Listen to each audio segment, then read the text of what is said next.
Okay, I am Diana Finch. I'm the founder of the Literacy Project, and we're going to focus tonight on early literacy.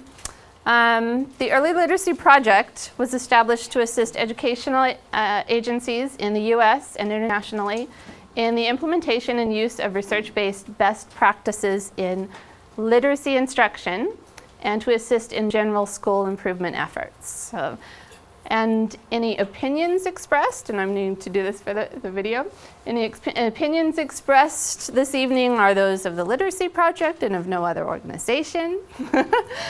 And we are going through birth to grade 3 in less than 2 hours now. And that's a huge, there's just so much. Birth to grade 3, how do you do that in 2 hours? You pretty much have to take the highway, right? If it's a road map, we're not going to go down a lot of roads. We're just going to kind of touch on this is the heart of the whole process, and this is the most important stuff. And then you'll have this, I will put a PDF of this on my website, so you can refer back to this later, and there'll be the video will be on there too. So it kind of will just give you a general direction. And say if you want to know more about guided reading or something that I just touched on, then there's lots on the internet that you can, so much that you can go further into. I've done a lot of these slides that, or one slide touching on something. I've done 7-hour presentations or multiple day trainings on a lot of these topics. And unfortunately, in 2 hours, we can't go down a lot of roads. But it will give you the highway. Let's see. Okay. Oh, and I do want to say, this is Indonesia. I went into Indonesia a few years ago and took literacy supplies into the schools. And so this is sort of my side passion. And so my goal is to do more service. A portion of donations and profits from the Literacy Project will go to fulfilling the founder's personal service goal of bringing literacy services to developing nations, underserved areas internationally, and rural areas in the United States. When you support the Literacy Project, you support international literacy services. So, and you can go to theliteracyproject.com for more information. Okay, all of that done. So these are the topics we're going to have a look at. And I put all of the topics here to sort of give us the big picture. And some of these I'm going to spend more time on than others. So literacy birth through age 3. And then we'll go into year 3 through grade 3. What are the learning objectives for that wide span? Instructional management, one slide. There's no time to go down that road at all, really. But I put it there just for a frame of reference, that that's an important piece. Teaching methods, I go pretty far into teaching methods. Teaching strategies, and then I've got one slide on curriculum and one slide on assessment, because those are not roads we have time to go down, but I want you to have sort of the broad picture that those are the main topics that we need to focus on as we go through the process through the year. Had 4 days to write the presentation, so I did admittedly not the best job of stating my sources, so this is sort of a blanket citation. A lot of the content of this presentation came out of the National Teaching Panel's 2000 report, Teaching Children to Read. We're all professionals and we all go back to the research, don't we? So it's all about what research says works with kids. That's the heart and core of it. So we'll go on to early literacy. This is birth through age 3. And so this is the early care providers and also the parents and families also have a part in this. It's early literacy, it's not early reading. So we have to remember what's developmentally appropriate. We're not pushing them to actually read and decode words, but the early literacy behaviors that you see are just as important as what they do in kindergarten or first grade. It's just as important as when they get to the decoding, because it's the exploration, it's the love of books, it's book handling. And according to Boston University Medical Center, the Erickson Institute, it all develops at the same time. So their verbal language and their early literacy all develops at the same time. It's all part of language. And so that when they're seeing the words in the books, when they're seeing you write or they're scribbling with crayons, that's important.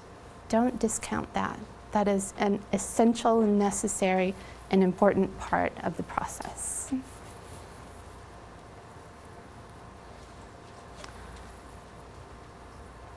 Okay, early literacy, not early reading. So formal instruction that pushes them to decode adult models of literacy, not developmentally appropriate. We're not requiring them to perform in any way. What we're doing is we're providing the opportunity. We're providing the exposure. But we're not pressuring them to perform in any way.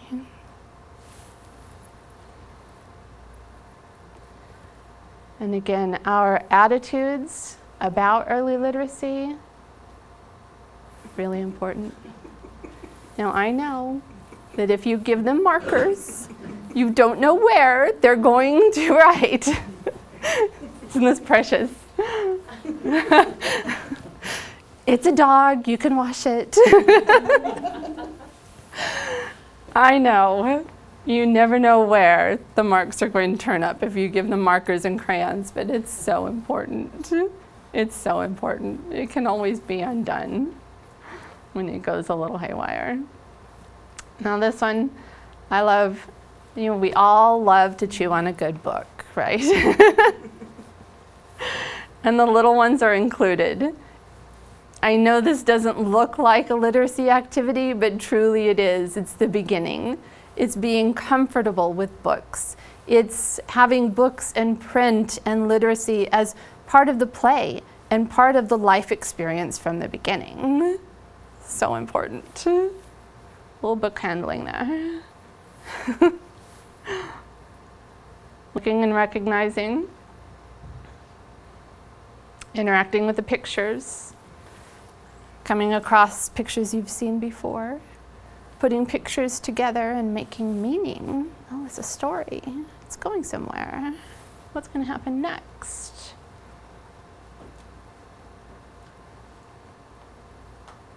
Picture and story comprehension. So following the meaning of the story. Enjoying the joy of the literacy. The joy of the interaction. Story reading behaviors. So they're running their finger across the print. That's important. Do you know what they already know when they're doing that? Directionality. Oh, top to bottom, left to right. Return sweep, maybe. Those are literacy skills. That's it. It's starting. And it can start so young. And as long as we have a positive attitude about it, they will too. As long as we play at it, they will too. So here are ways that you can share books with babies and toddlers. Share your positive emotions. Share the joy. So important.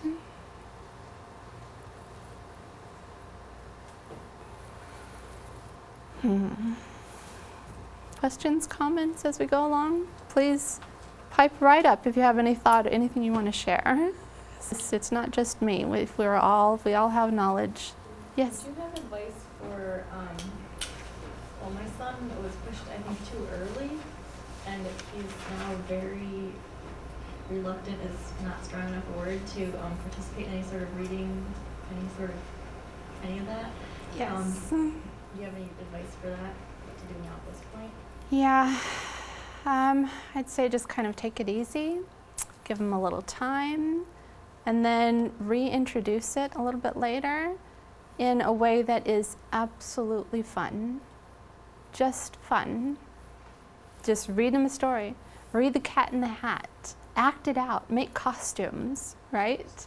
Make it fun. Because that's what they respond to. If it's fun, if it's play, let's do it. And this is a really good example. This is Juliet. I'm very close with Juliet's family, and I get to play with Juliet regularly.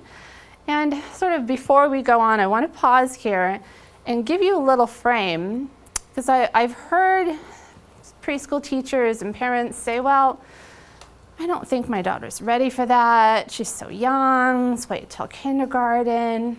I understand. If you're thinking it's work, don't do it, because they're going to think it's work. But if you can reframe it yourself, oh, this is fun.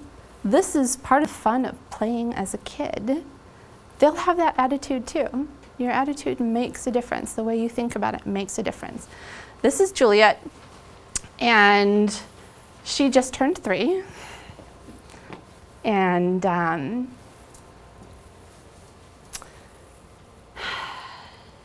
we did this last month. Before we did this was a modeled writing activity. So I did the writing, obviously, right? And it's in her second language, which is Spanish. Her first language is in English.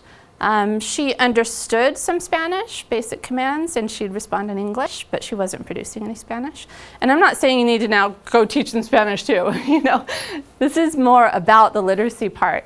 I wrote the words to a song, De Colores. She didn't know the song, and she didn't have any attending to print. She had enjoyed read-alouds. She could follow the pictures, but she wasn't attending to print at all. And that's fine, except that if she can, and it's fun, why not, right? So I was waiting till she was 3, and we did this. And out of this, she definitely learned the song, De Colores. She started producing Spanish verbal words, which she had hesitated to do before. But as far as the literacy, she also learned top to bottom, left to right. If I say, where do we start? She points to that first word. I know him. So if I say, where do we start? She points to the first word. She knows top to bottom, left to right.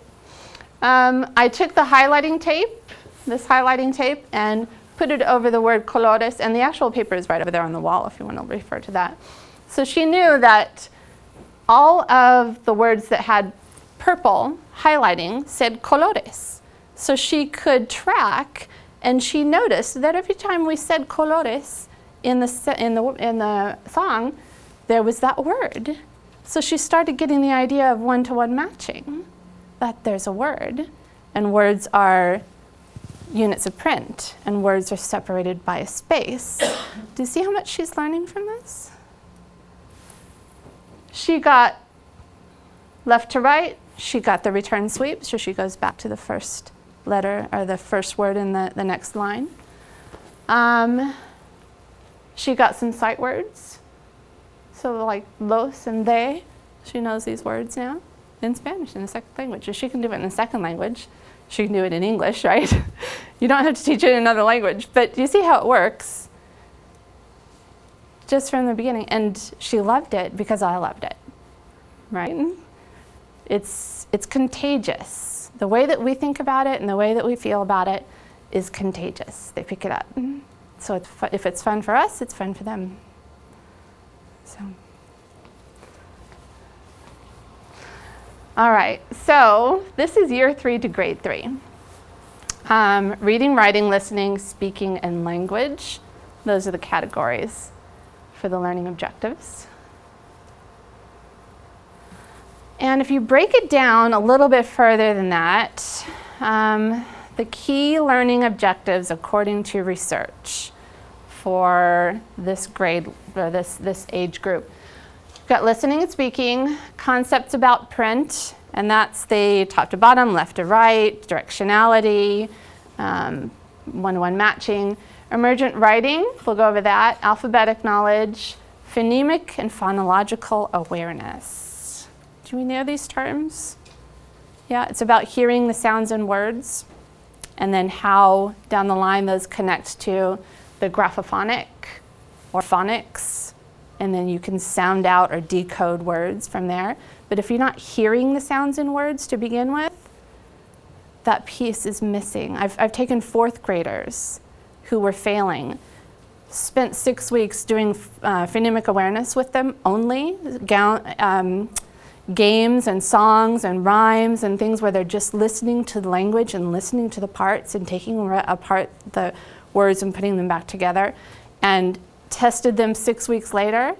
They had gained half a year in their reading and writing, and I didn't do any reading and writing with them.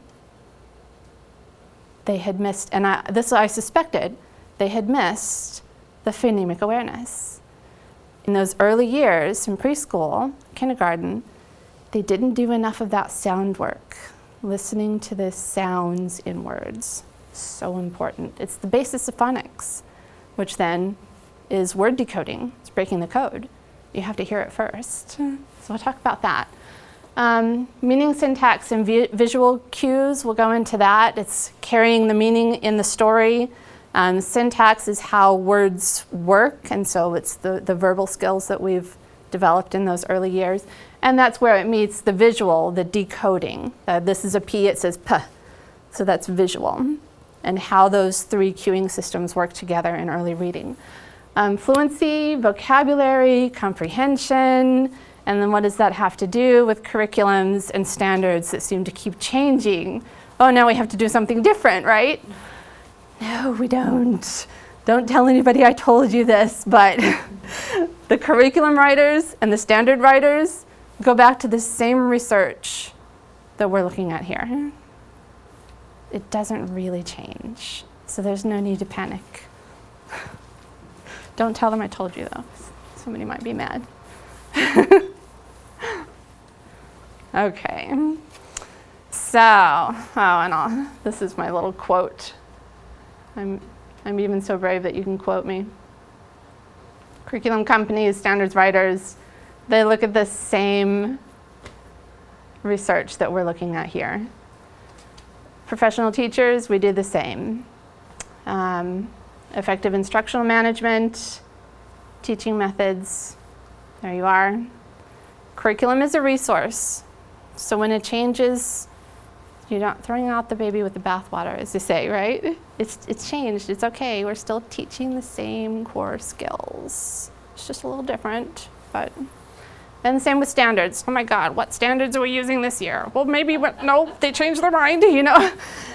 I'm all for, in fact, I have spent my career encouraging standardized standards for the nation because I believe in transparency. I believe in comparing apples and apples, and where there really is a problem, then figuring out how to help. But you can't figure it out if you're apples and oranges, right? So I hope the Common Core goes in. That's me, that's my opinion. But, you know, in the end, the research says these are the core skills. They'll stay the core skills no matter what standards or what curriculum you're using. So, listening and speaking. And here is just another example of, I've got HS is high scope, CC is creative curriculum, and CC2 is the Common Core. So under listening, you can see we pretty much say the same thing because the skill is the skill. Doesn't matter which curriculum or which standard you're using, the skill is the skill. And the same thing under speaking. Now, I'm not telling you not to use your curriculum as your standards, but I'm saying don't panic when they start talking about changing them. So it's okay. Does anybody know who this lady is? No? Oh my goodness. This lady's my hero. This is Marie Clay, and she was a reading specialist out of New Zealand. And she developed the reading recovery program. Is anybody familiar with reading recovery? Yeah? Good. Okay. I'm reading recovery certified and experienced. It's an intervention program for kids in first grade who are really struggling with the reading. and teaches really advanced skills. It was a year of intensive training, and reading recovery is one teacher, one student for 40 minutes a day, every day. And the idea is to grab those kids in first grade that aren't figuring it out and give them that intensive help that they need before they start really experiencing the failure. Because once you get the psychology of failure going in, you're working in the other direction. You start an uphill battle. So, and she introduced the ideas of concepts about print, and we talked about that. Book orientation, directionality, top to bottom, left to right. Print contains a story. The basic idea of literacy is that a spoken word can go on paper and vice versa. I have seen kindergartners come in with no concept of that. No concept, because there wasn't any literacy in the home in those cases.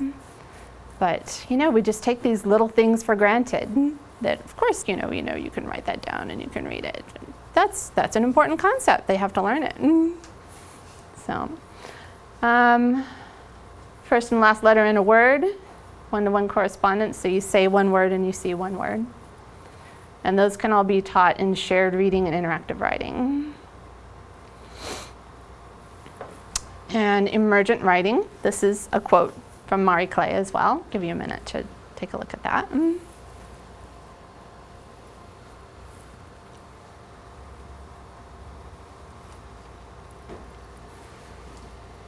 So, writing is the first thing they really attend to because they can see it happening, right? When you're reading, that's magic.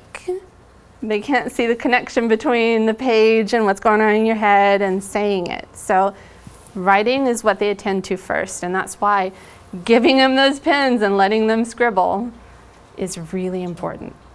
Yes. And as writing emerges, it goes through the stages of drawing first, so drawing pictures, then scribbling, because they're getting an idea of that. When they start scribbling and it looks like they've gotten that idea that, it means something. There's meaning there. Mock letters, so they start doing something that looks like letters. Conventional letters, invented spelling, phonetic spelling. So we'll go through, oops, that was too fast. Conventional spelling. So we'll go through these. This is an example of drawing. And then the next stage, they go into scribbling. So it goes from sort of picture scribbling to word-like scribbling. That's important right there. They're getting it. Print contains a message. Print is important. We want to do this. Yeah? Awesome. If you know what you're seeing, it's amazing to watch the process. So then we go into mock letters. So it's made up letters, something letter-like. Let's try this. And then eventually they grow into conventional letters with our guidance. Love this picture. Isn't that cute? Next, they start some invented spelling. So they've gotten the idea that words are units of print. Letters kind of go together to make some sort of meaning somehow. Not sure how that's exactly working, but let's try it out. And then they start getting the idea of the phonemes, what they hear, and the graphemes, what they see, kind of go together. And I know that P says P and the K says K. And I've seen a sight word probably, who, and maybe that's went, so let's try that. Do you see how he's doing it? He's using those sounds, is getting the idea. So this is phonetic spelling. It's spelling by listening to the sounds. And then that grows into conventional spelling with our guidance. Yeah. when someone is phonetically spelled, like the between the phonetic and the one before it, Mhm. you should not probably correct that. Just let it go, and Oh yeah, let it go. right. You don't want to stifle any of it. Just No, let it go. no, it's all good. Have them read it to you. Oh yeah, absolutely. Have them read it to you. Tell me what it says. Exactly what it says. Yes, because that's doing the thank you, because that is reinforcing that, oh, what you're doing contains a message. So have them read it to you, but don't do any correcting. No, no, don't do any correcting. Yeah, and definitely, wonderful. Have them read it to you, because that's reinforcing that, yes, you've got it. This scribbling stuff, it means something.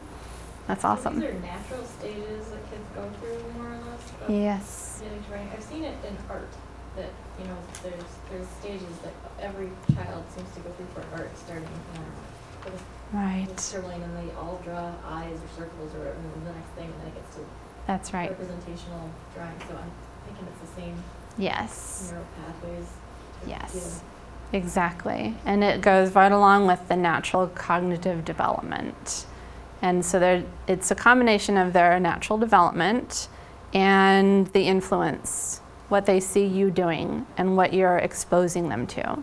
And that's why I say it's never too early to start providing opportunities. But there's a difference between providing an opportunity and a model and requiring a specific response from them. We don't want to pressure them to do anything before they're ready to. But that doesn't mean we shouldn't expose them to it and give them the opportunities. Because by giving the opportunities, we allow them to tell us when they're ready and what they can do. If we're not giving those opportunities and doing that modeling, they don't have that ability to, give us that feedback and show us what they can do and what they're ready for. So. Back to letting them do their own thing and not correcting it. If they ask you, is this right? Then you tell them. Okay. Because by asking, they're telling you, I'm ready to know. And I know that there is such a thing as right. That's a concept too. So how does this work in schools when you've got the kids that are going through these stages and they're not ready for the next stage, yet their grade level says that they have to meet this certain expectation? How do you get from that point to that point without ruining your child's desire to keep learning? Yeah, that's very tricky. Because there does come a point where you're kind of walking the line between, I don't want to push him, but on the other hand, he's going to start noticing that all the kids around him are doing this. And then they get the idea themselves that they're failing. We don't want that either. So it's a balancing. It's a being very aware of what your kids can do and where they're at and what they're seeing other people do. And there comes a point where you want to be able to give them some specific instruction separately. And that's, going back to reading recovery. That was the whole idea of reading recovery, is being able to, when they've gotten to that line and they really need to make some progress and they may need some little extra help to get there. Okay, so you're saying for schools it's to take the group process and move it to an individualized. Ideally. So would that be moving at the child's own pace then? Or would that be a, obviously you have a goal, but. That's a good question, because what a child can do on his own and what he can do with exactly the right help are two different things. And it's called scaffolding. And it's called the zone of proximal development. It's a psychological term by Vygotsky. And it talks about, okay, there is a place right in that child's natural learning development that there's something next that he can't do on his own. But if I give him that little bit of support, he can do it and he can learn that. And that's where intervention comes in. Yeah. Good stuff. Good questions.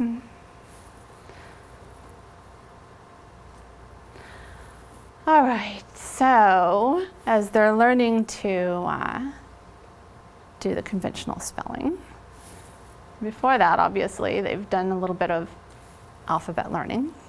So alphabetic knowledge is a part of the process, and it's teaching this is what we do conventionally, and there is a time when that is absolutely appropriate. We need to do that. And they do this sort of naturally. They'll go out, if you don't give them a pen and paper, they'll go out and write in the sand. They want to learn. Just like as adults, we like our challenges. The kids like the challenges too. Challenge is part of the play. And as long as we're positive about it, they will be too.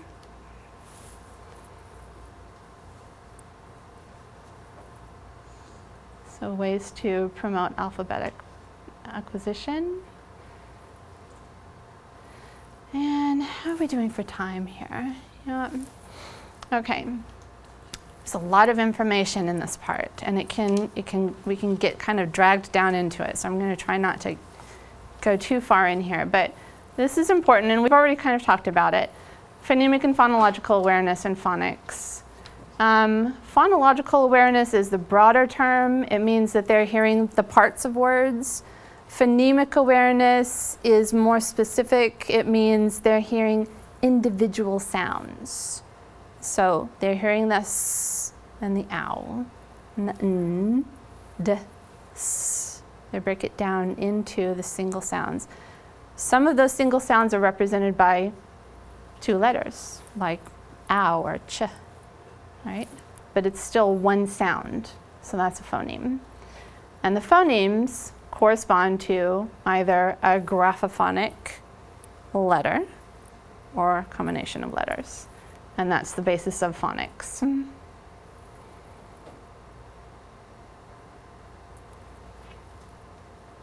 So grapheme is a written letter.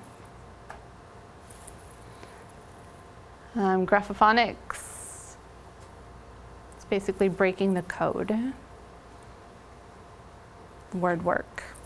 Figuring out how words work. So word work is a term that you'll find in the literature. There are some books that I'll recommend later about word work. And that can be, it's playing with words and hearing the sounds in words and playing with how they're represented graphophonically, and that can be embedded in instruction in interactive writing and shared reading. Phonics versus whole language, very political, but you may have noticed I am a proponent of phonics. I believe very much in breaking the code, not leaving them wondering. I had a friend in college in my teaching program who had learned whole language. And so all they do is you have to memorize the word. This is what the word looks like, that's the word. They don't tell you how to figure it out, right? She had a hard time. She had a hard time reading. She was in a top university in a graduate program, but she had a hard time reading. And it's because she still did not know how to break the code. She had no skills in taking apart a word. Yeah. I have to go backward. Where there was a slide about singing in rhyme. Have you spent any time looking at the success some math teachers are having in the junior high level in very poor areas with using song and rhyme to teach mathematics, resulting in phenomenal scores for kids previously who hadn't a clue. Have you looked at that? Is there some sort of a connection? Is there a correlation? Because that's what I first thought of. Yeah. There is a correlation as far as how neurological pathways form, if you want to go into the cognitive psychology of it. There is something about rhythm and rhyme and song that opens up the pathways of the brain and increases the ability to learn. And it's pretty much anything you put it to, whether it's math or whether it's, the alphabet. They all know the alphabet song, right? Whether it's the phonemes. If you want to teach something, de colores es el arco iris que vemos lucir. She knew that in a week. She doesn't know most of those words, but she knows that song now, and she knows the words, and she got the CAP, concepts about print. Song, rhythm, rhyme, it opens up those pathways in the brain. Good question. Thank you. And phonics instruction, there are two ways to go about it. One is a sequential, explicit, direct instruction, and you start with the short A sound, and then you move to the short E sound, and you have structured books, all of the short A sound words, and all of the short B or short E sound words, and it's very sequential and directed. And there's definitely a place for that. There are the kids who have a harder time learning it, have an easier time with more structure. So I think that's an important part of a program. I really like myself the natural progression ways of going about it, because in things like, and we'll talk a little bit about interactive writing and shared reading. With interactive writing, the students are giving you the content. So it's drawing on their previous knowledge. They're already hooked in, they're interested, it matters because they're talking about what I like, where I went. They like to talk about themselves, that's important, we all do. So if you're starting with something that's important to you, you're going to pay attention to it more because it matters. And so if you can take that approach and embed the phonics instruction, like with interactive writing, then you're killing two birds with one stone. You're just getting more mileage than short A today. It works, but I think you need a little bit of both. Phonemic awareness development. I'm a big proponent of phonemic awareness. I won't go into this a bunch more, but now that we know how important phonemes are, this is what the reading panel suggested as far as some specific exercises around developing phonemic awareness. And this will be, again, on my website in the PDF. You can go back to it. And there are lots of resources for finding games and rhymes and songs that help develop phonemic awareness, even if you YouTube it now. YouTube phonemic awareness, or all kinds of rhymes and games and songs, and videotapes of kids doing these things. So the resources are definitely out there if you know what you're looking for. So, and that's our purpose today, is kind of give you a roadmap of what the core of instruction is.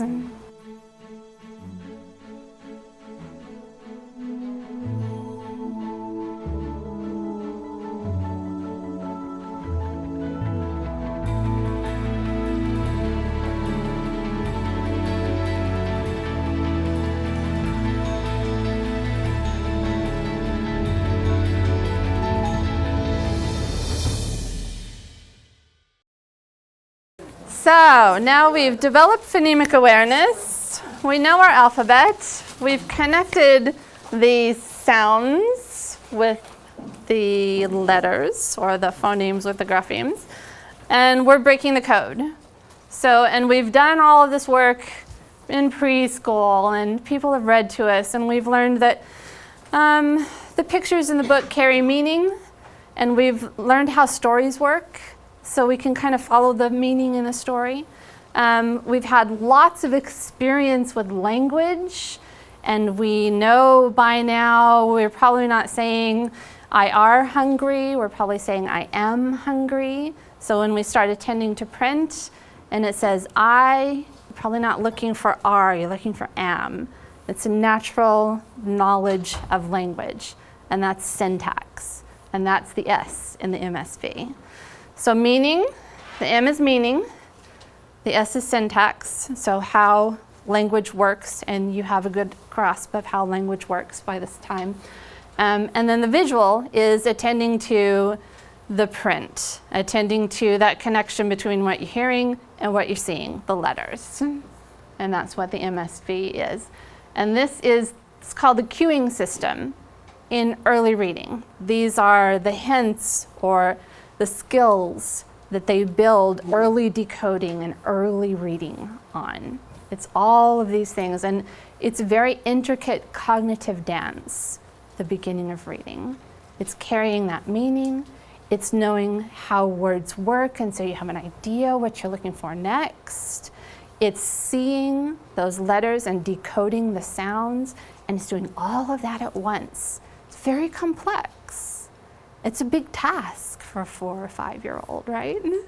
But they can do it, and oh my gosh, I have never seen anything as amazing as seeing a child actually really read for the first time. The look of astonishment on their face when they know they've done it. I mean, that's what keeps me going, and that's why I'm such a fanatic about this, because I've seen that look. It's priceless. Awesome. So, okay, meaning. Semantic, making sense of text, relaying meaning. So all the book experience, all the writing experience in the first year builds their ability to carry meaning in a story. Syntax is the structure of language, again. And this comes from the language skills they've acquired in the first few years. Visual is graphophonics, or phonics, or decoding, word work, breaking the code.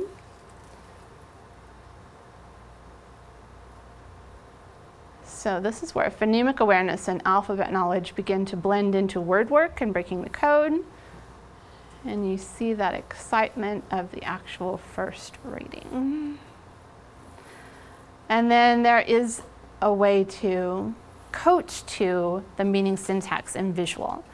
So if you're coaching to the meaning, say if a child makes a mistake and you can tell that it's because they're not thinking about the meaning of the story. If they say dragon and there's a picture of a dog, right? They're not thinking about the meaning of the story. So you say, does that make sense? S is if they're not attending to, they say that if they're reading along and it says, I are here, and then you say, does that sound right? So by asking the right questions, you scaffold or support their use of these 3 cueing systems.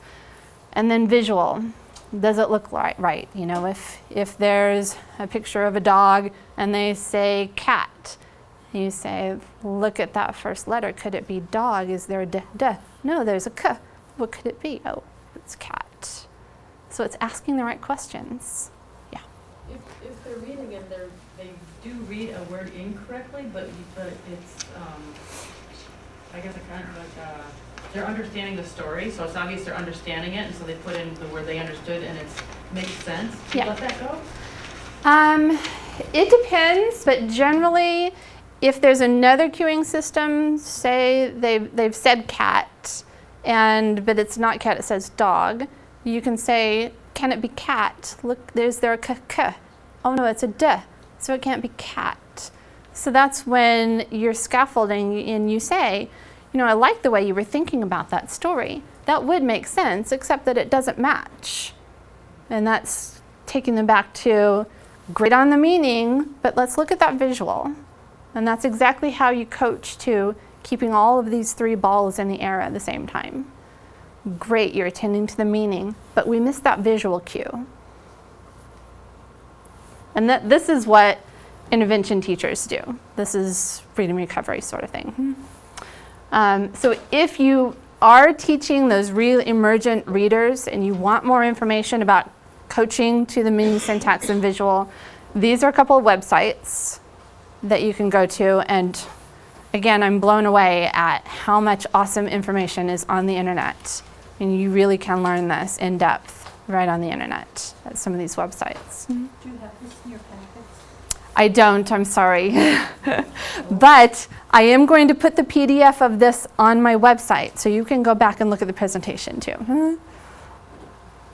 I know I thought, I need to do this, but it was just one of those things I didn't get to in my 4 days of writing this.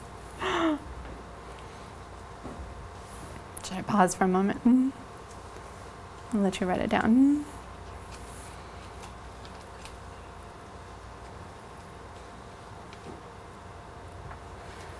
Okay, and then MSV, this is advanced use in instruction. It's used by intervention specialists. So these are some of the other tools that intervention specialists will use: running records, miscue analysis. So it gets really technical, but it can get really detailed, and it really works with these struggling readers. I mean, you think about what mistake did they make and why did they make it and what were they attending to? Was it the meaning, syntax, or visual? And how can I coach to that? I mean, it gets that detailed when you really have got a struggling reader. How to find your teaching points. So then once we've got them up and running, we're going to work on fluency. So this gets more into, you know, second and third grade, but some in first grade. And it goes to automaticity. Do we want, everybody good with it, meaning, syntax, and visual? Do you have any questions on that before we go on? Okay. So with fluency then, it's automaticity, so it's automatically recognizing words. And as we're doing our interactive writing and our shared reading and, you know, our write the room and our centers, I mean, in many ways we work in those high frequency words. And I've got those in your handout packets. The Dulce words and the Fry words are the most frequently used words. And so they do need to learn those ideally to automaticity. So, you know, oh, I know that the word. You don't have to sound it out.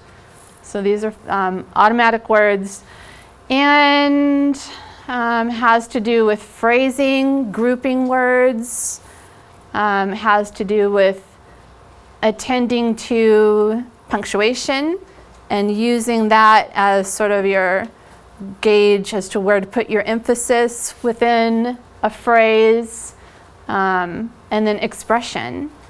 And a lot of programs miss really instructing on this, but what's recommended by the research is that you actually do repeated oral reading with your kids. And they say 4 repetitions is usually enough, and say they've got a short, you know, passage that they're working on reading to fluency. And they're working on where to put the emphasis and where to put the expression and how to express that in a way that makes sense to your brain. How do we talk? Well, we don't talk in a flat line. We put emphasis somewhere, right? It's trying to make it sound like you're talking. And that really helps our brain to comprehend what we're reading. So if we're always reading in a flat line, it's not making sense to our brain so much. It's bringing that expression in and making it sound like you're talking. And so that's why the repetition.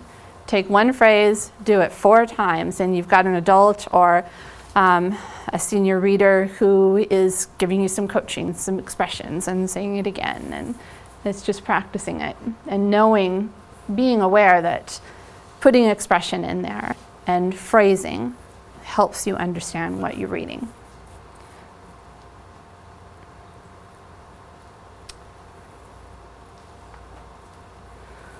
Automaticity. And I've seen some teachers use silent sustained reading to help with fluency. Doesn't really work. That's not really the place for silent sustained reading. That's better, and even the research in general is sketchy about how helpful that is. You know, intuitively we know we need to read on our own, but it's best that that's done at home and then you check comprehension. So maybe using that for homework or maybe at a learning center, but not having a lot of instructional time with the kids just reading to themselves, because it's not really instructional. Vocabulary goes right along with fluency, because you get those high frequency words and you get that vocabulary, and that automaticity all goes into fluency and comprehension. So all of these go together. And some of vocabulary is learned indirectly, daily oral language and speaking to each other. And other vocabulary needs to be taught directly and explicitly. And 2 ways to do that are specific word instruction and then word learning or word solving strategies. So with specific word instruction, say you've got a passage of reading that they're going to be doing. You want to preview that, pull out the words that you know they probably don't know, introduce those words to them before they do the reading, and then talk about what do they mean, or give them skills of looking up in the dictionary. That's a word solving skill. And also just advanced decoding, prefixes and suffixes and Greek and Latin roots and all of that once you get into like 3rd and 4th grade.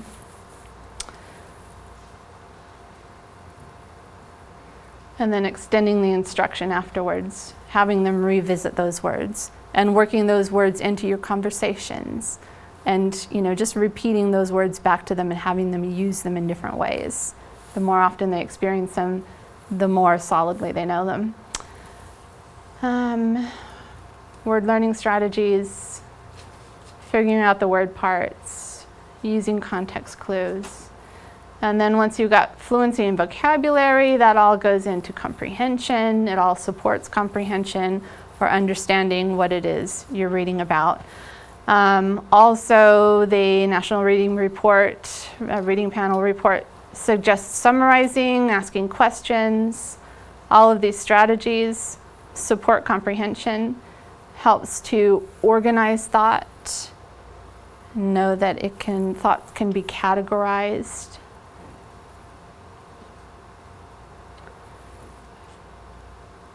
And then more effective comprehension strategies, previewing sentence and text structures, predicting what's going to be happening, and setting a learning goal, knowing what it is you want to learn from this reading passage, because it gives them something to look for. It gives them a purpose for reading, and that helps in their concentration and in their comprehension of what they're reading as they're going along.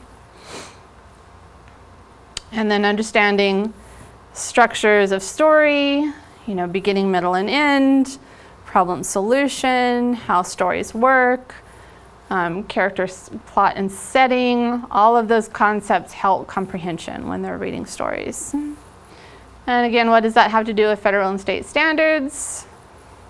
What do you think? They're based on the research. This is the research. So even if your standards change, even if your curriculum changes, the basic skills pretty much stay the same. Yep. The undefined is the time to do this. Pardon? The undefined, in my view, is time to allow teachers to do this. Can you tell me more? First, you're going to have these standards, which, in my view, will be force-fed. Period. You got to do this. You got to test out. Tests are tied to money now, which is curious. So I view elementary teachers as not having the time to adequately allow children to adequately prepare themselves and nurture them, because they're under this hammer of the test is coming up. Schools around here actually have 2 weeks prior to the test training. Mm-hmm. Yeah. So how do we have time? How do we find time to teach to everything that's going to be on the test? That's a very good question. That is really what I'm trying to do for you here, is to kind of give you the roadmap with just the highway, right? This is the core highway. If you go down this highway, your kids pretty much will be okay, because these are the key skills. And it's really easy in the standards and in the curriculums to kind of get lost in what I call the fillers. There's this additional thing over here you can do, and this stuff over here, and there's so much, and you open it up and it's 500 pages of what do I teach. That's what I'm trying to do here, is kind of give you, these are the core skills. If they get this, they're going to be okay. And the standards and the tests are all based on the research in the end. There may be this fluff over here and that fluff that you might miss, but if you've got the core, you're going to do okay on the test. And I think the need here is to start from birth. Start with the infant, start with the toddler. And Yeah. that is multifaceted right there. Yes. You're already, when you're reading to that toddler, is having them follow your finger. Mhm. You emphasize while you're reading. You are modeling. And then that's going to become second nature to them. Exactly. Before they get into the school setting. Exactly. That's right. So I think these bigger concepts that may be geared towards a school age Mhm. child needs to be presented to the infant, to the toddler, to the preschooler during that shared reading time, during that group reading time. Yes. Because Thank you. I have one that's going to third grade right now, and he does not read fast enough, and he is not accurate enough, and he does not change the tone of his voice. So he's flat, Right. inaccurate, and slow. Yeah. Mhm. And he is hating reading right Yeah. now. So Yeah. it's So rough. he's missed some of that fluency instruction. And that's what I'm trying to do here, is to remind you these are the core things. And as a parent, if he's missed it, now you know how to teach him. Now you know what to do. Yeah. And Even with my son, when he started writing, he understood the importance of an exclamation point. So if he wanted to say boo for his Halloween card, he could write BOO, and he knew he needed that exclamation point. If he wanted somebody to question what he was writing, he would put that question mark. So even at 3 years of age, he understood the importance of yes. those Exactly. marks. And how well is that going to serve him when he gets to kindergarten and he's expected to balance It's a MS and readiness V? skill. It's a readiness Right? skill when they It go into is. kindergarten. They have to start understanding. Right, those. exactly. So yes, definitely exposing them to literacy activities from the beginning, from birth, all the way up before kindergarten. There's so much they can learn. Do we expect them to read when they're 3? No. But there's such an immense body of knowledge that they can have at 3 that will support what they're expected to do at 5. And they can do it, and they want to do it, and it's fun. It's part of the play, it's part of growing up. And as long as we keep that attitude and we provide them the exposure, the opportunities, they'll do what they're ready to do. But if we withhold those opportunities, oh no, he's not ready. No, I don't want to push him. It's not pushing them, it's giving them the opportunity to do what they're ready to do. So important from the beginning, because there is a lot to learn before you read cat. There's a whole lot to learn, and they can do that from the beginning. It's a progression from birth or before. You know, as soon as even before they're born, they hear you talking to them. That's the beginning. That's important too. Thank you. Very good point. Okay, so here's my one slide on instructional management, because it's just not a road we have time to go down. But I will talk a little bit about it as I go into some teaching methods. How to group them, how to organize it, how to make it work so that they can get that individual time and that small group time, and when do they do all those things. So large group instruction, small group instruction, you can group heterogeneously or by the zone of proximal development, the ZPD, or what they can do. Does that make sense? So you can group them in small groups, say if it's kind of activity where a stronger reader could help a less strong reader. Then you group them, you know, you've got a stronger reader and a less strong reader, and a mix. They can work together on some things like that. Other groups, like if you're doing guided reading, you want to assess them, know what their reading ability is, and group them in like ability. Because you're teaching a small group, you want them all to be learning from the activity that you're doing. And that's going to depend upon what their reading level is or what their ability level is. And that's what I mean when I say ZPD, zone of proximal development. They're in the same sort of level, okay? And then there's centers, independent practice. Centers are a great time to send them out and say, okay, over here, you're going to do some journal writing. And over there, you're going to write letters in the little sandbox. And over here at this other center, you're going to use the pointer and you're going to read to each other what we wrote yesterday in class. So that you've got centers around the room, things that they can do on their own, and they're practicing the skills that they've learned from instruction previously.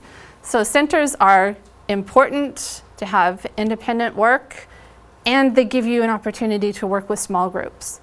Because what do you do with the other ones? Well, you've got these 5. They're doing their center work or their independent work. And then, you know, all the details of who, when, how do we transition, how do we move from, you know, the guided reading group to the centers, and how do you know where you're supposed to be and when and why, and all of those are the details of instructional management that I won't get into today, but they're really important. They're things that you have to teach explicitly to your kids at the beginning of the year. If you're in, you know, an elementary classroom, you've got it figured out how you want to do it, you have to explicitly teach them what the expectations are and how it works in your classroom. And every classroom is a little bit different. So, and then discipline. All I can say is whatever you do, be consistent, right? Be consistent. And that's all I have time for on that.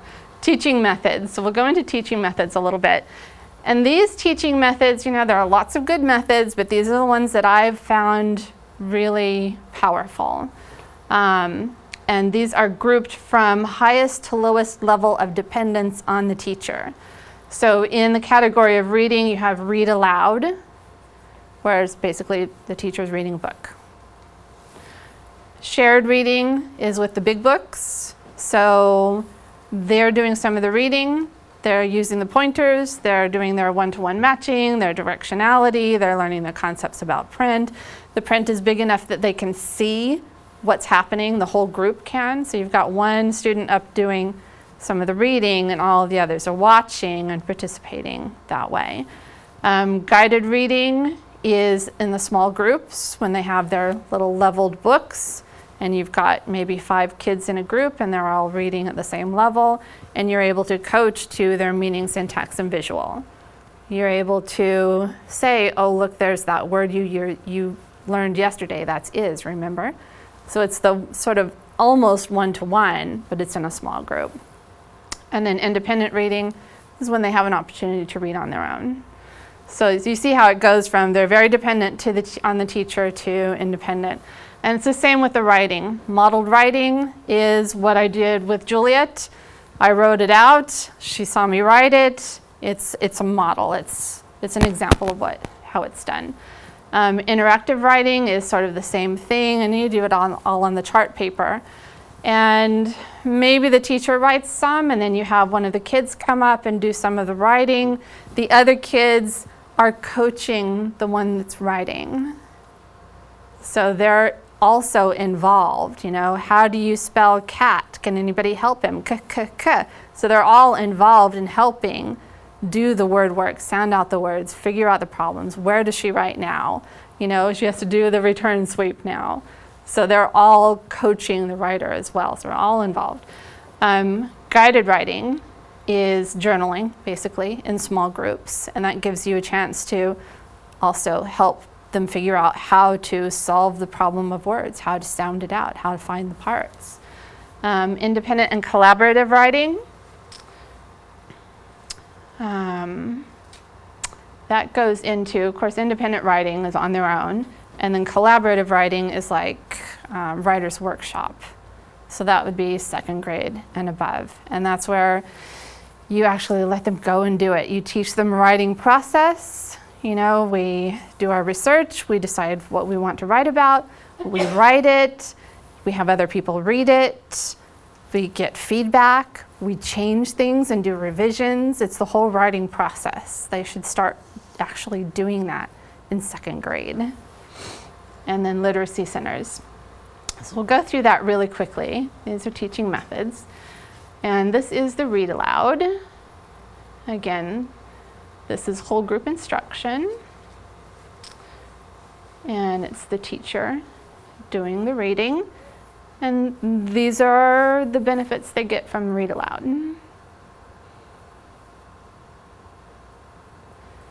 Now you notice they're not getting concepts about print because the print's too small, they can't attend to it. So they're probably not getting the top to bottom, left to right directionality, one-to-one matching, all of that, because what they're getting here is, how do stories work? What does it sound like? Oh, pictures carry the meaning. So it's progression. And then in the shared reading, they can get the concepts about print, because the print's big enough to attend to and to interact with. And you can put your highlighting tape on your high frequency words from your Dolch list. And you can do some word work and solve the problems of words. Do your phonics, breaking the code. And then this is closed procedure. This is a strategy that you can use along with the interactive writing. It encourages the students to monitor to syntax and visual cues and meaning. And it's basically, if you have a big book, you can take a Post-it note and cover one of the words. So that's basically what closed means, is that there's a word omitted in a sentence or a phrase. And what that can teach is, say, if you cover a connecting word like am or the or is, if they intuitively know what that word is, what do you think it says? I blank ready to go to bed. Oh, I am, think it's am? Let's look and see. Oh, you're right. So you're reinforcing that S in the MSV, the syntax. If you want to reinforce the meaning, the M in the MSV, then you would cover the word dog, where there's a picture of a dog. Oh, you know, the blank ran across the street. What do you think it is? Oh, well, it would make sense it's dog because the story's about a dog, and here's a picture about a dog. Let's see if it's dog. Oh, yeah, good. You're attending to meaning. And it's the same, you can do the same with the visual as well. You can cover parts of words or beginning letters and help them see how their intuitive knowledge that they've gained is supporting their reading in the visual. You know, if you cover the word, cover everything except for, let's see, cover the end of the word, the rhyme, and let them guess what the word is based on the first letter, that's attending to the visual. So this is a strategy that you can use to help teach them attend to the meaning, syntax, and visual, using that in the shared reading. And this is, I'm not a proponent of worksheets, but this is an example of a worksheet where they're using the closed method. They're omitting a word. In this case, they're omitting the Dolch words or the high frequency words. Which one do you think it is? Well, you know, because syntactically, you know how your language works. So that's an example. A closed method is a really great teaching strategy. They also use it for assessment, and there's lots of information on how to use it on the internet. Guided reading is small group instruction. It's the teacher's opportunity to help them attend to meaning, syntax, and visual. Do that coaching, ask them, does it make sense? Did it look right? Did it sound right? Problem solve words. Text selection within guided reading is really important. The independent level is where no more than 1 in 20 words is difficult. They have to stop and figure it out. That's what they can read on their own. That's what you can send home for homework. And generally, once they've read an instructional level text a few times, it becomes an independent text. You can send it home. Your instructional text is going to be 90% of it is easy for them to read. And then there's 10% of it they have to figure out. It gets them into, again, their zone of proximal development. They're able to do it, but there's just enough of the learning, enough challenge for them to be learning something without going into frustration. Because if you go into frustration, then you're backpedaling. They're getting those emotions associated with failure, the feeling of failure, belief that they are a failure. You want to avoid basically a frustrational level text. And frustrational level text is more than 1 in 10 words are difficult. Just don't do it. Because at that point, they're experiencing failure. They're putting up that, affective filter. It's another psychological term where they tell themselves, I can't do this, I'm not going to try. It's counterproductive. So that's outside of their zone of proximal development. And then independent reading is independent, good to do at centers. Helps them start thinking of themselves as a reader. And again, we've gone from highly dependent on the teacher and modeled reading all the way down to independent. And we're back to here in writing. It's the same thing. Modeled writing is high dependence on the teacher. So the teacher is doing the writing and the kids are attending to ideas like a word is a group of print and they're separating by spaces, concepts about print. Interactive writing, they're getting concepts about print, directionality, phonics, word work, solving, breaking the code, and you've got one writing and the others are coaching. So the others are also thinking and engaged and problem solving all at the same time. And it's just very empowering for the kids. They really love it. So if you're going to do some of this interactive writing, here's some of the tools of the trade. I've put them out here too. After you've written a story with a group, you can take that same story and write them on sentence strips, like what's so fun, just got past me here. Put them on the sentence strips and put them in these pocket charts, and then that can be a center activity after they've read them a few times. They already know the story, they wrote it. So then they can interact with it. It's a known print, it's a known story, it's an independent level text at that point. And if you cut the words apart on the sentence strips, then they're getting that much more reinforcement. Concepts about print. A word is a unit of print separated by spaces. They can manipulate them. They can even cut words apart and problem solve the words, put them back together, and lots of stuff they can do with that. Okay, interactive writing. Everybody still with me? You look like we're drooping a little bit. It is a little warm, isn't it? Oh my. Okay, 30 minutes, we can do it. Interactive writing, word work. And again, this is basically figuring out how words work. It's taking them apart and putting them back together and listening to the sounds and looking at the morphemes and the graphemes. And there's a book called Words Their Way. This is the Invernizzi, Templeton, and Johnson. Also all by Fountas and Pinnell, Word Matters, Interactive Writing. These are all titles of books that you can get, because I don't have time to go really into this with you, but these are awesome books and they'll really teach you how to do these strategies if you want to. So I recommend them. They're on Amazon. I'll give you a chance to write down the authors if you want to.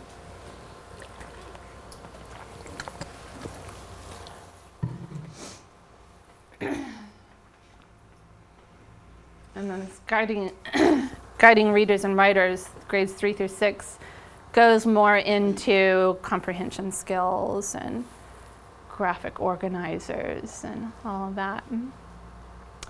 Guided writing is small group instruction, and it's basically journaling. And they're working on phonics, syllables, onset and rhyme, sight words, all of that. Independent writing is independent practice, usually done at the centers. And it's sharing their ideas. It's the purpose of writing. And you give them a chance to read what they've written to the group afterward if they want to. So it's also giving more meaning to the process. And then collaborative writing, we talked about briefly, is writer's workshop, which is a whole big strategy. It's a lot to writer's workshop. And literacy centers, we talked about that. their chance to practice independently what they've learned in instruction. And it also gives you a chance to work with small groups. And in your center time, if you're doing centers, you may also have centers out for science content, so you're checking that off of your standards, right? You've got social studies content, checking that off of your standards, your teaching objectives, but you can get literacy into those too. So put a menu in the kitchen, a place for taking notes at the science center. Now they're field observations. Use your imagination. There are 1,000 ways to get literacy into all your centers. And then finally, some teaching strategies. And this is not just about literacy, but this is just sort of general good teaching, good instruction. What do we do? And I keep saying ZPD. Here it is finally. Zone of proximal development.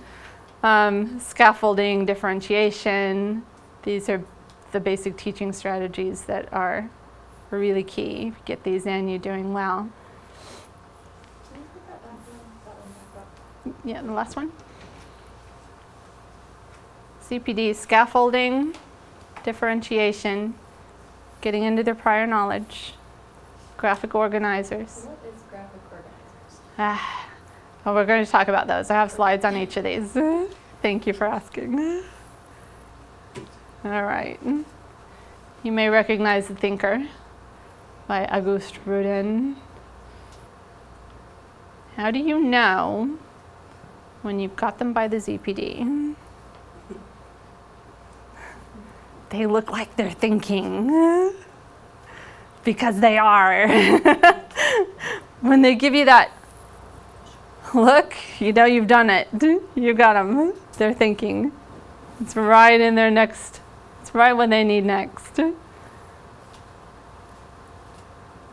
Scaffolding, very closely associated with the ZPD. It's basically taking them right up to the line of what they can do on their own and giving them just the support they need to be able to do the next thing. What do those say? Some of the colors make it. The top is lecture, 5%. And this is the average learning retention. So right now we're doing the worst possible thing I can do. I'm lecturing to you. You're all falling asleep. You'll remember 5% of what I'm saying. But we're going to jump up and down in a minute. But luckily now we have PDFs and websites, and we can go back and look at it again.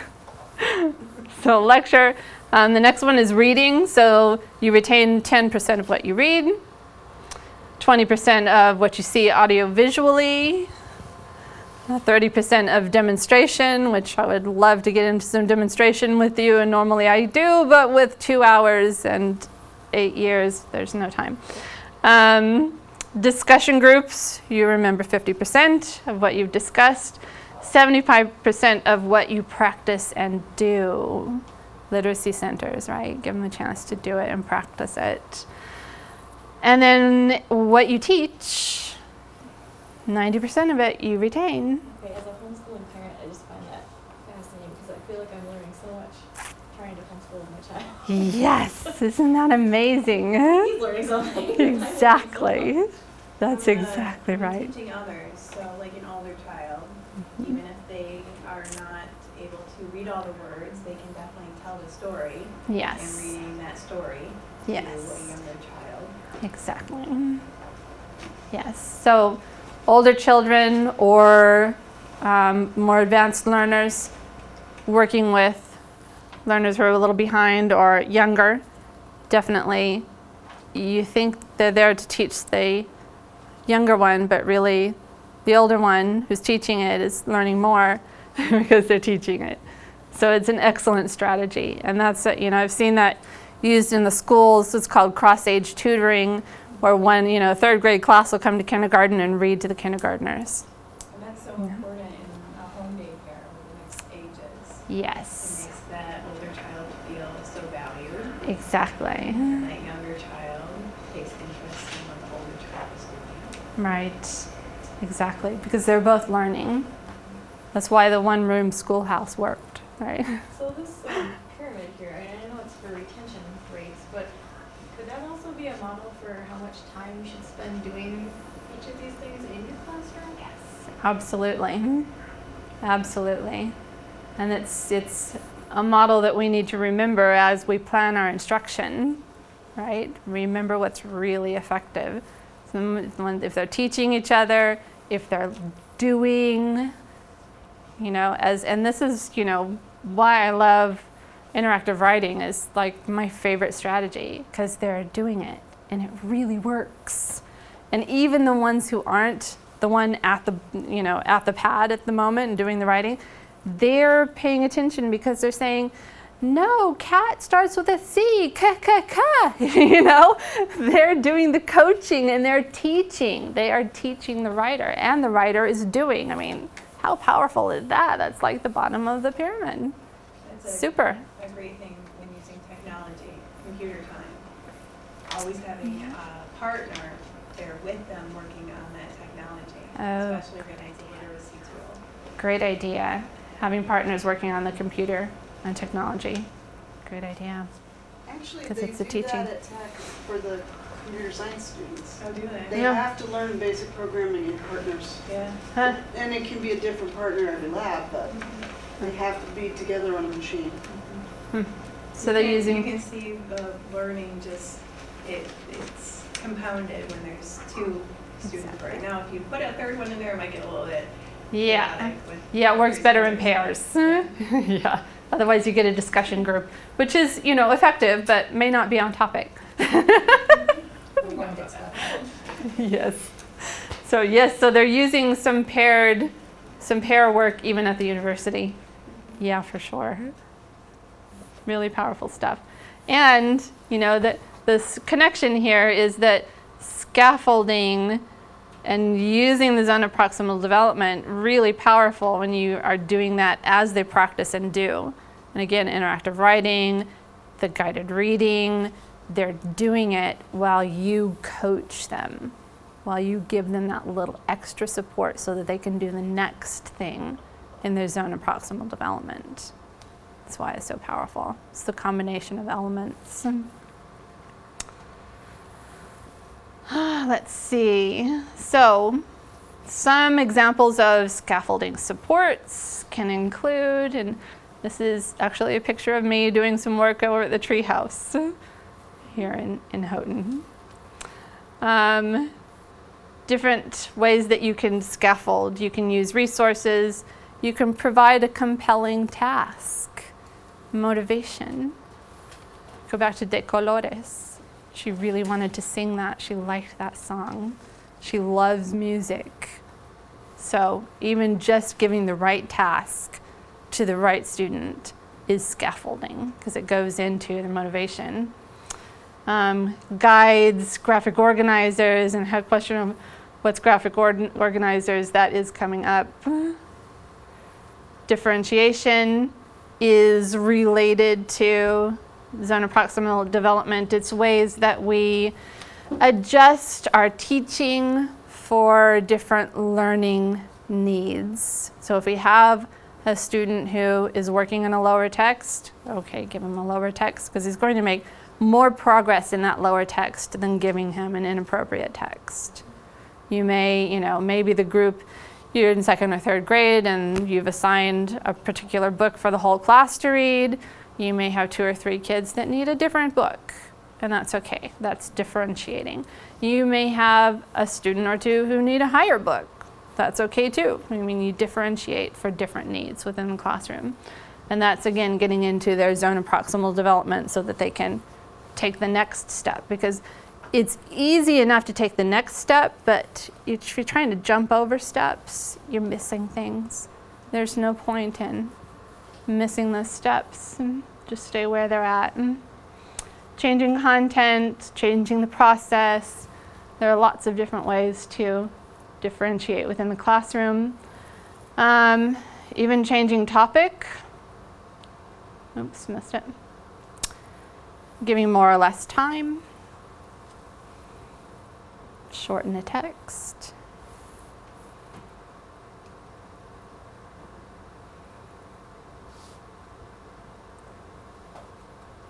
And then connecting new learning to prior knowledge. So eliciting from the students, what do you already know about this? So if you're going to read a book about somebody goes fishing, oh, have you ever been fishing before? What was that like? What happened to you? George goes to the museum. Oh, have you ever been to a museum? What happened? What do you think George will do in that museum? You know, so you're setting up the meaning. You're setting up maybe feeding them vocabulary that you know they're going to find in the text. But getting back into their own prior knowledge is key here, because even neurologically, there's been a lot of research, and it makes a difference. The neural pathways become deeper and they learn. Okay, and graphic organizers, did it again. Okay, graphic organizers, there are hundreds of, you know, you can go into story structure, plot and setting and characters, and so that they're thinking about the meaning of a story and they're classifying the information. This is information about the characters. So you've got one section on characters. This is all the information about the setting. Where were they? What was the time? And then the different, so it's taking ideas and it's classifying information and it's organizing thought. One thing I love to do before a seminar, I usually do a KWL chart. It's what you know, what you want to know, and then what you learned at the end. And I think you're kind of have a little bit of that on the evaluation. So is what do you know? So you're classifying information about the subject. What do you want to learn? And then you do the lesson and they do the practice and they come back and go, what did I learn? And they write that down. It's organizing thought.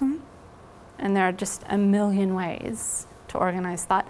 If you go on Google Images or Pinterest and put in graphic organizers, there'll be 1,000 pictures of graphic organizers that people have done in a classroom.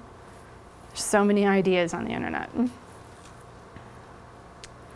Interactions, and this is a very broad category, but how you interact with your students and how they interact with each other. And there are lots of ways to describe it, but it is a teaching strategy. A teacher modeling a product, saying, okay, well, I want you to find environmental print and bring it back and make a collage out of it. Well, what does that mean? So the teacher says, this is a piece of environmental print, you know, this is a collage. So it's showing them what it is you want. And I'm going to show you a piece of environmental print in a minute. Think alouds, a teacher doing a think aloud. It's thinking aloud.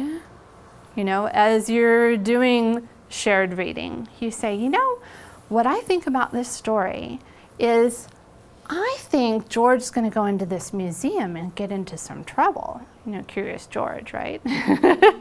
What do you think? You know, what might he find in that museum?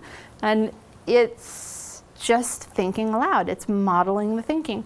Oh, here's this word. I thought it was cat, but there's no C, so it can't be cat. So you're modeling how you're thinking about the text. And they're going, that's what I was thinking. So you're reinforcing, you're saying your thinking process is correct. This is how I figure out problems too. You're thinking aloud. It's a great strategy.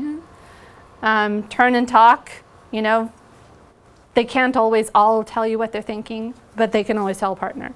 So you take, okay, well, what do you think? Turn and talk. Tell your neighbor what you think George is going to do next. Turn and talk, easy. Think, pair, share, same sort of thing. Stop and think about it, and then talk about it. Peer tutoring, cross-age tutoring we were talking about. So it all goes back to different ways that we interact with our kids and how they interact with each other, how we guide them to do that. That's all part of the teaching strategies. And this is environmental print. It's basically, come on, yeah. It's print that they see in their environment, that they recognize. They may not be able to read, but they probably know Pizza Hut. And at the basic level, that's reading. It may not be, decoding, but it's the idea that print contains a message and it has meaning. So even at the very youngest ages, it's really important to have environmental print, all sorts of print around your kids. Don't take those books and put them up on a shelf. Put them down where the kids can interact with them, right? Every day in the morning, even if they're 2 and 3-year-olds, they can sit down for 5 minutes and you can do some modeled writing and say, what are we going to do today? Today we're going to swim in the pool, and you just, it's an example. And it's them seeing you putting ideas on paper and seeing the formation of the letters and seeing that again the next day and, hey, I remember that, and knowing that that print contains a message. Alphabet charts, of course, environmental print like this, daily messages, classroom news, lists, their own names, awesome. I used to put their names when I taught kindergarten. I would have all their names on a little sentence strip in a pocket chart. And the way that they got to go out to recess was they had to come up and get their name. So they had to learn to recognize, and they were motivated to learn to recognize their names. And before long, it got to the point where they could dismiss their friends because they knew their friends, what their friends' names looked like too. They may not have been decoding them, but they were able to recognize, oh, this is my friend Jessica. I have the power to let her go to recess. There's motivation there, and it's interacting with print. Stop and go signs. I used to make stop and go signs for them to play with out on the playground with their little tricycles. Right?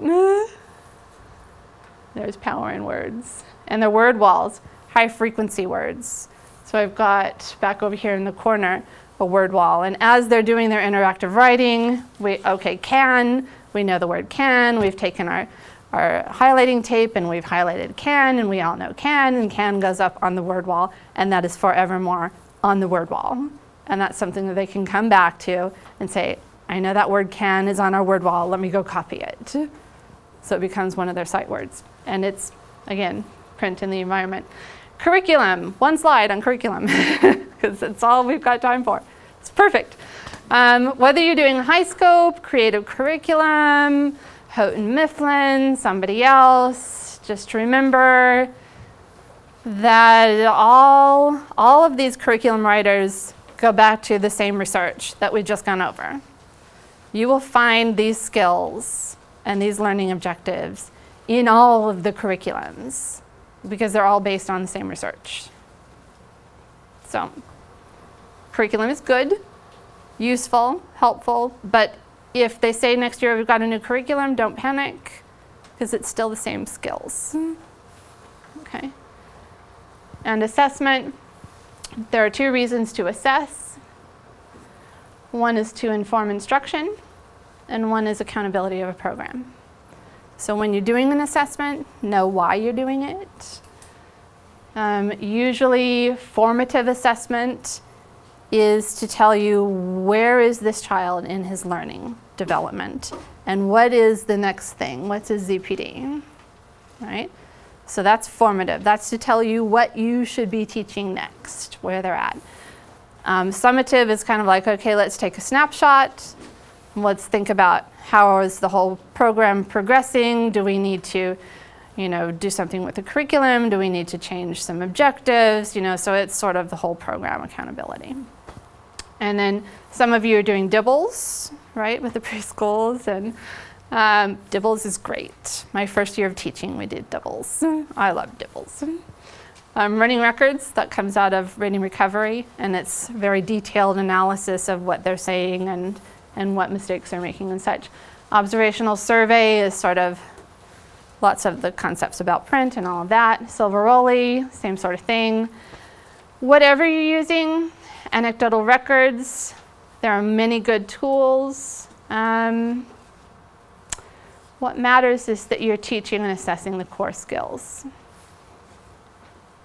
And what we've just gone over are the core skills. Yeah. All right. Right on time. We did it. So, questions and answers, comments, thoughts, wonderings, think alouds. I must go because I have a babysitter who was I expecting me. completely understand. But it was very, very Plastered at the window, right? Thank you for asking. Thank you for coming. Thank you. Yeah. Dumbfounded. Can you give some examples of developmentally appropriate books, materials for infants, toddlers specifically? Infants and toddlers. Well, Not necessarily pictures, titles. just in general, Yeah, just in pictures are general. really important. Pictures are really important. At that level, the picture carries the meaning, and that's okay, because they're learning about how stories work and that meaning can come from a piece of paper. So even understanding that the picture carries a meaning is the beginning of literacy. It's the beginning of interacting with books. So I'd say great picture books, lots of rhyme, lots of rhythm, songs, opens up those neural pathways. Rhythm, rhyme, and song, really important. Anything they enjoy. If they're into trains, find every train book you can get. You know, if they like Curious George, okay, not my favorite, but they love it. So, you know, it's about what they enjoy. And again, it goes back to whatever you're doing, enjoy it. Because if you're enjoying it, they're enjoying it. If you think it's play and fun, they think it's play and fun. And they're learning, and they love it. So it all comes back to our influence. I have a very, this question might seem interesting. So I'm thinking about if I were to go to a foreign country and I knew how to understand the spoken language, I could understand what people were saying, Yeah. but I couldn't understand the written language. Uh-huh. You know, how would I do in this foreign country? How would I feel about, you know, going off and doing stuff in this place where I literally couldn't read a single word, Yeah. but I could understand what everybody's saying. So this is how I kind of think of my son as right now. He's 7. He obviously knows English, and but he can't read. So he doesn't seem to feel like he needs to learn to read himself, because so much of what he gets is audio and visual, but not written. So how do you go about impressing upon a child the importance of learning to read? Like, he's not at the point where he can understand that he needs to do something if he knows why it's important, but why is it important to him? Really Why would it be good. important to him? And he's Because he can homeschooled. watch it in a video. He's homeschooled. Yeah.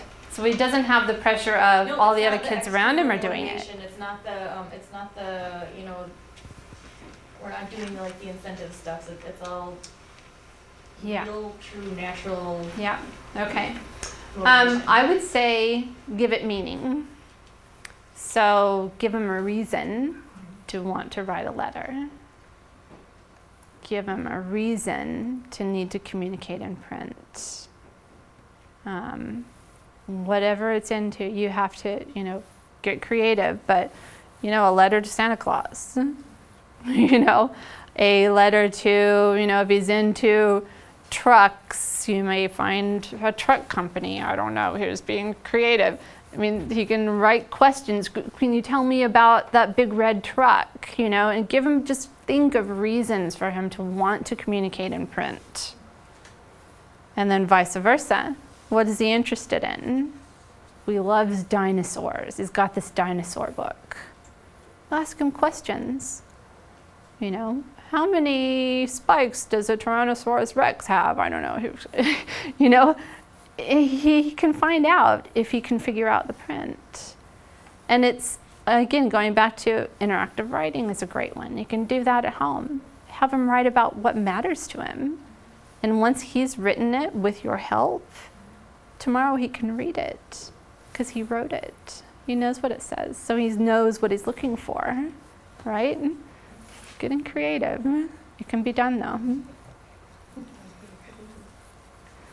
I was gonna say, that's what I do. I have an older child, well, you know, I have an older child, and she was struggling with the reading because I have a second older child that, I mean, it doesn't discourage her at all. If she doesn't know it, she'll make it up and correct her later. But my older child is the oldest of 6. And so she understands the concept of delegating. And so I said, well, you're going to make the grocery list. Or if mom needs something, go write that down. And she says, well, I don't know how to spell it. Well, then let's sound it out. There's the board. Sound it out. That's not how it's spelled. Then we'll figure out how it's spelled. Or I'll say, well, go find the package. Go find the package that, mommy really wants. Good. All good stuff. And it did work. And there was a time when I thought, oh my goodness, I'm a horrible mother. She's going to be 30 years old and she's going to read and they're never going to be potty. But but it does work. Now for her, I found the one thing. And because I'm a different learner, my learning style is closer to my second oldest child. So I always felt like, what is wrong with this one? She just won't. I told her once and she just won't get it. Right. But I had to find something that was interesting to her, and a lot of older children don't, but she does take on the, I'm going to keep everybody organized and on task, and so I use that, whereas that may not work for my 4-year-old son. I think that's just it, is that I haven't found the thing yet. Right, the thing, but it will come. The hook. It will Exactly. come. It will come. Yeah. Because that will not work for my son, who is 4, about to turn 5. He lists mean nothing to him. Checks and numbers in a row, they mean nothing to him. No but stars. No, Knowing your kids. It doesn't mean anything to him. But he likes to organize his things.